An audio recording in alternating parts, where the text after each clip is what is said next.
আমার বাপে আপনার জিরাফ সাইজটারে ছাগলের মতন ছোট বানায় বান্ধে রাখছে। আমি কইলাম মুরগি বানায়াম। আপনার মুরগি বানায়াম, মুরগির মতন ছোট বানায় বান্ধে রাখবাম। ঘটনা কিতা ঘটাইছেন এটা আপনি আমার শুধু কইন। সুধারে তুমি কই পাইছো, কেমনে পাইছো বলবো না তুমি আমারে? জি, এটা তো আমি জীবনে বলবো না আপনাকে। Full HD, full HD.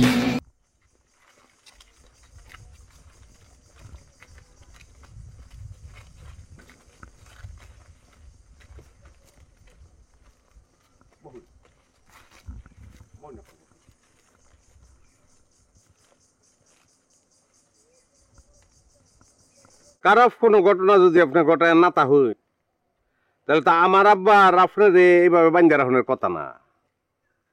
ঘটনা কিতা ঘটাইছেন সেটা একটু কইন। সুধারে তুমি কই পাইছো?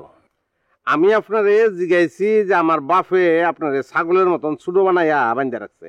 আপনি একটা জিরাফ চাইজের মানুষ, আপনার বানতে হবে জিরাফের মতন। কিন্তু আমার আব্বাই করেছে কি, আপনাকে ছাগলের মতো ছোট বানিয়ে বান্ধিয়ে রেখেছে। তার কারণ আপনি ভয়ঙ্কর কোনো অপরাধ করেছেন। এখন সেই অপরাধটা কি সেটা শুধু আমাকে বলবেন আপনি। আমারে খুললা কইলাম, সুধারে তুমি কই পাইছো? আমার বাপে আপনার জিরাফ সাইজটারে ছাগলের মতন ছোট বানায় বান্ধে রাখছে। আমি কইলাম মুরগি বানায়াম। আপনার মুরগি বানায়াম, মুরগির মতন ছোট বানায় বান্ধে রাখবাম। ঘটনা কিতা ঘটাইছেন এটা আপনি আমার শুধু কইন। সুধারে তুমি কই পাইছো, কেমনে পাইছো বলবো না তুমি আমারে? জি, এটা তো আমি জীবনে বলবো না আপনাকে। ঠিক আছে, আমার যা করণে নিজেই করুম।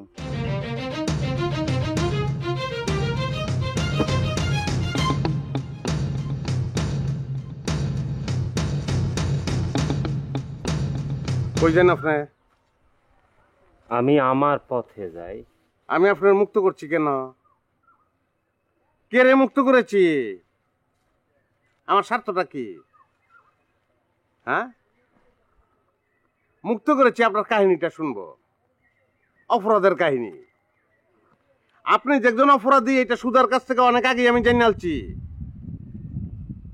আজকে বাড়ি ফেরার মুখে আমাকে বাগানের মধ্যে যখন আপনারা দেখলাম যে আপনারা বান্ধা রাখছে, তখন আমি বুঝে আলছি যে আমরা বাড়ির ভিতরে ঢুকিয়া আপনার বড় কোনো ধরনের অপরাধ সংগঠন করার ইচ্ছা ছিল, মনোবাসনা ছিল আপনার,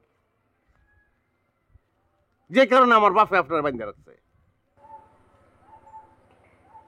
অথচ আমি আপনার মুক্ত করে দিলাম। কে রে? ওই যে অপরাধটা আপনি করছেন সেই কাহিনীটা আমার শোনার দরকার আছে। কাহিনী শুনার নিশা আছে আমার, আর কিচ্ছু না। কইন ঘটনা কিটা?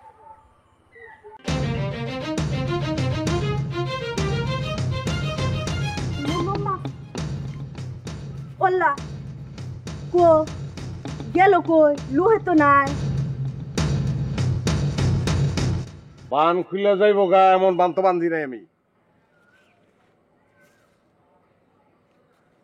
কই গেছে লোকটা? আমি তো আব্বা আপনার গুলো গেছিলাম, জানি না। আচ্ছা, ফলাইলে ফলাক, ঝামেলা মিটছে জাগা। তুমি তো কইতাছো ঝামেলা মিটছে, তো কত ঝামেলা কত প্রশ্ন যে মাথার মধ্যে ঢুকাই দিয়ে গেছে। আবার তো আইতে আইতে সন্ধ্যা হয়ে যাব না? আব্বা তো বাইরে হইছে, একটু সময় আড্ডা। অরণ্যের আজকে অনেক কথা না? এতক্ষণ তো চলে আসার কথা, সকালবেলায় তো ঢাকা থেকে রওনা দিছি।